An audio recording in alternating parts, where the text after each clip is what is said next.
Well, I'm glad that you all are here tonight, and I want to start out, before I start teaching you about attaching ancestry hints in Family Search, I want to begin by telling you why family history can help you improve your mental health. This piece of artwork right here, I was able to see when I went to visit BYU campus last summer. This piece of artwork is called "She Will Find What Is Lost." And this painting just really resonated with me because it's a young woman. I can relate to that. And she's got these people that are touching her, that are sort of like supporting her. And we can tell that they're angels, or we assume, because they're dressed in white.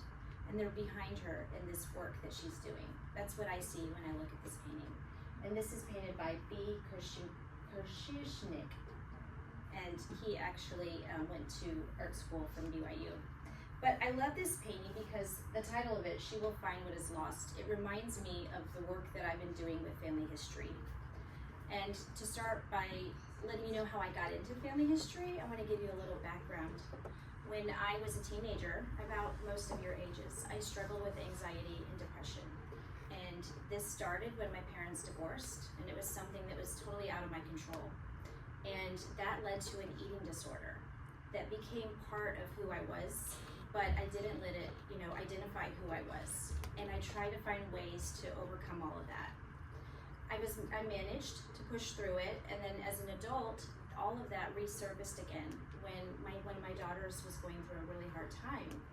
The eating disorder came back, the anxiety, the depression came back, and as a mom, as an adult, it was really difficult to try to find a way to cope with those things. And so I went to see my bishop, and the bishop gave me a priesthood blessing, and in that priesthood blessing, he told me that if I put myself into family history work, that my ancestors would help me, that they would be behind me, and that as I did their work, that I would be able to overcome the challenges that I was facing, and that I would be strengthened. So, my family and I went on a road trip, and during that road trip, I decided I was going to start teaching myself how to do family history. It started with just downloading the Family Search app. And when I did that, I was able to teach myself how to attach ancestor hints into my own Family Search account. And that's what I'm going to end up teaching you all how to do tonight. But the first thing that I started looking for was my great-grandmother. And this is a picture of her here. Her name is Hilda Anella DeWall.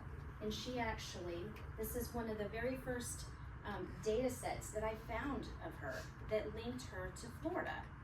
And I did not know that her and her father and her great-grandfather actually lived in North Florida, where I lived as a teenager. I had no idea.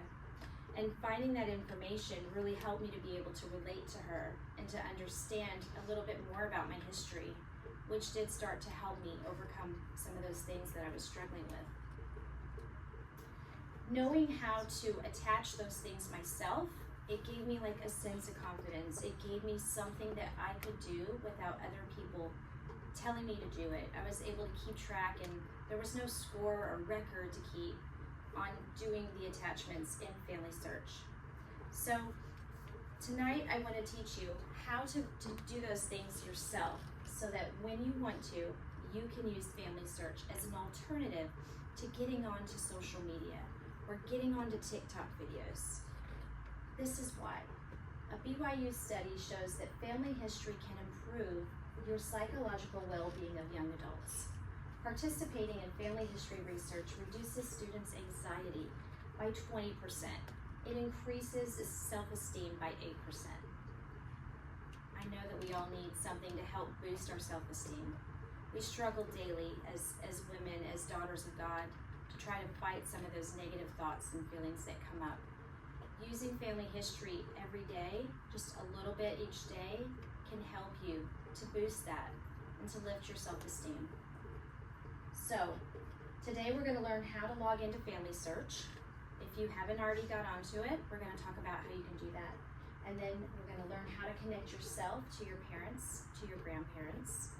And then we're going to set a goal to try to perform 3 ancestry tasks a day. It sounds like it's a lot, but it really might only take you about 10 minutes. And once you learn how to do it, you'll be able to just get through those hints like I did on that road trip when I started doing family history about 9 years ago. The objectives tonight are going to be first to try to create a family search account for you if you don't already have one from your phone.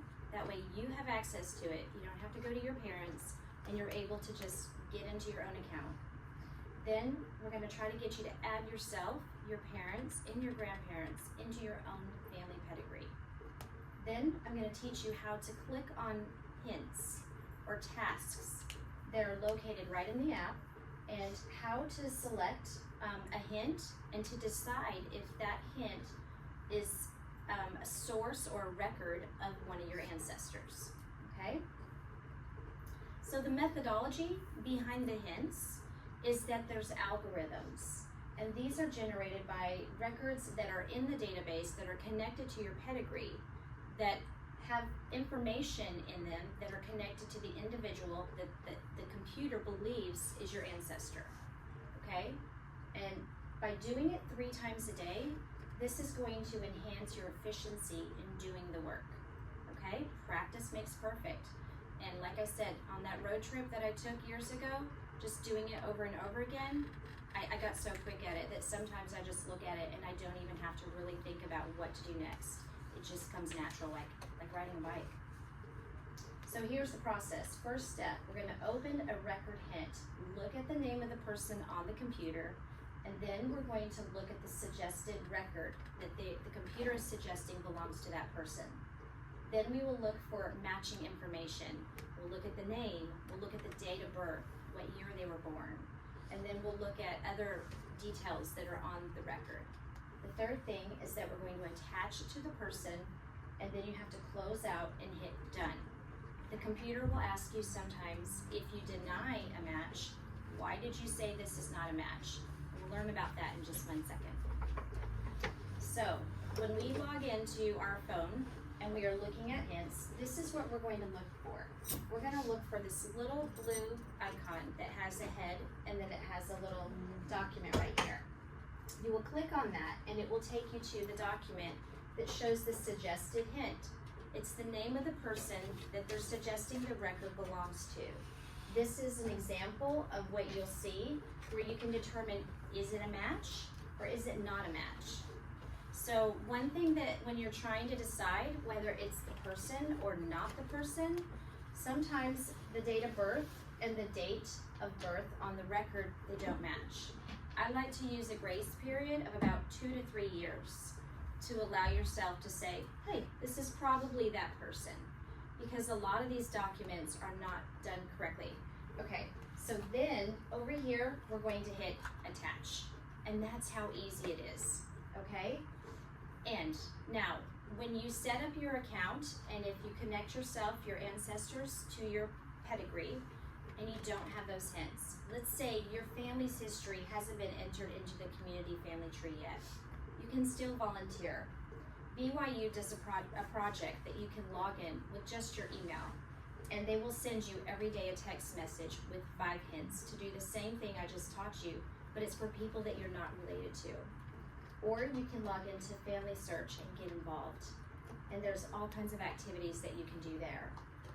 In conclusion, I want to let you know that spending time daily doing family history will reduce your anxiety and improve your self-esteem. I know this because it's worked in my life. A tender blessing that has happened to me through doing family history is my grandmother Hilda that I talked to you about in the beginning. Just recently, I found a new hint. I thought I had known everything about her in her life, but I didn't. There was a son that I didn't know anything about. It was her 8th child, and he was a stillborn. I was able to attach that baby to her, and now she has all of her kids linked to her.